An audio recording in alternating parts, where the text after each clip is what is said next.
ये महामहिम राज्यपाल महोदय को 7वीं से 10वीं जेपीएससी में हो रही अनियमितता को लेकर के हमने ज्ञापन सौंपा है। चूँकि आज अंतिम परीक्षा फल का 18वें दिन है और 18वें दिन में चयनित छात्रों का विभिन्न विभागों में पदस्थापन हेतु कार्रवाई भी शुरू कर दी है, लेकिन 18 दिन बीतने के बावजूद आज स्टूडेंट का कट ऑफ जारी नहीं किया गया है। जबकि जेपीएससी रूल्स ऑफ प्रोसीजर का पेज नंबर 6-7 का चैप्टर 3 का जो the basic function of the commission का रूल 4 का क्लोज 13 में स्पष्ट रूप से उल्लेख है कि रिजल्ट के साथ जो छात्रों का कट ऑफ मार्क्स और स्कोर तीनों चीज़ जारी करना है, जो कि 60 दिन तक वेबसाइट में उपलब्ध रहेगा। आज 18 दिन बीत चुका, रिजल्ट जारी हुए, लेकिन आज कट ऑफ मार्क्स और स्कोर कार्ड जारी नहीं हुआ है, जिससे टॉपर को भी पता नहीं चल रहा है कि मैं कितना नंबर लाके टॉप हुआ हूँ। सेकंड टॉपर को पता नहीं चल रहा है कि उससे मेरा कितना अंक कम है।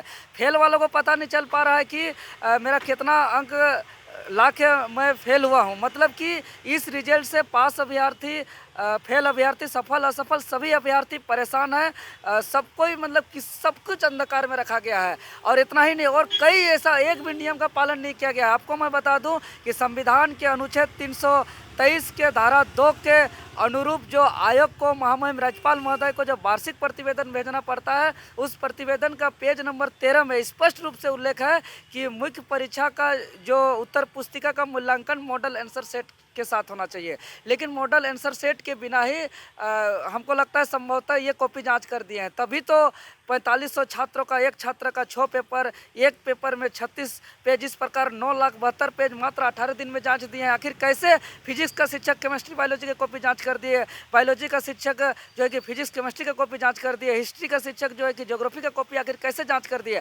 अगर इनके पास होता तो RTI के माध्यम से भी क्यों मॉडल आंसर शीट दिखाया नहीं जा रहा है? आखिर इसी वजह से पेपर 2 में जो प्राप्तांक मिला है छात्रों का, बहुत सारा पेपर 2 का जो भाषा लैंग्वेज पेपर में असमानता है। पेपर 2 का अवलोकन करने से साफ साफ जाहिर हो जाएगा कि बिना मॉडल आंसर शीट का ही कॉपी जांच किया गया है। इस तरह से कई ऐसे गड़बड़ियाँ हैं। आपको दिव्यांग के लिए बता दें कि जो कोटा था उनका अभी तक स्पष्ट रूप से सीट का जिक्र नहीं किया गया है रिजल्ट में। आपका 18 क्षेत्रीय आरक्षण में 18 सीट रिजर्व था, जिसमें आदिम जनजाति का, खेल कूद का, दिव्यांग का 7 सीट था, जिसमें 3 सीट का उल्लेख रिजल्ट है, बाकी 4 सीट का कोई पता नहीं है।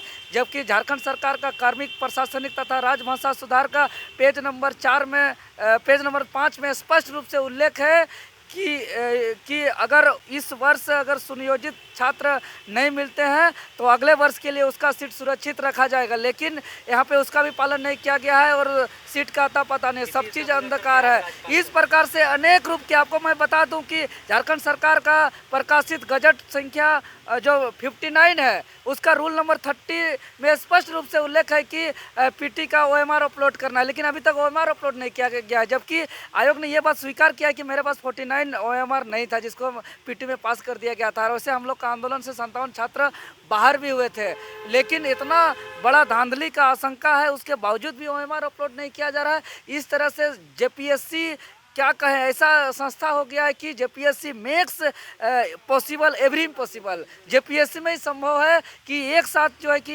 एक समान 200 अंक लिखित परीक्षा में ला सकता है। ऐसा मैट्रिक इंटर में भी संभव नहीं है। दुनिया का कोई आयोग में आज तक ऐसा नहीं है कि 200 छात्रों का एक समान अंक। बाप रे बाप, एक कक्षा में बैठे हुए क्रमवार सभी छात्र पास।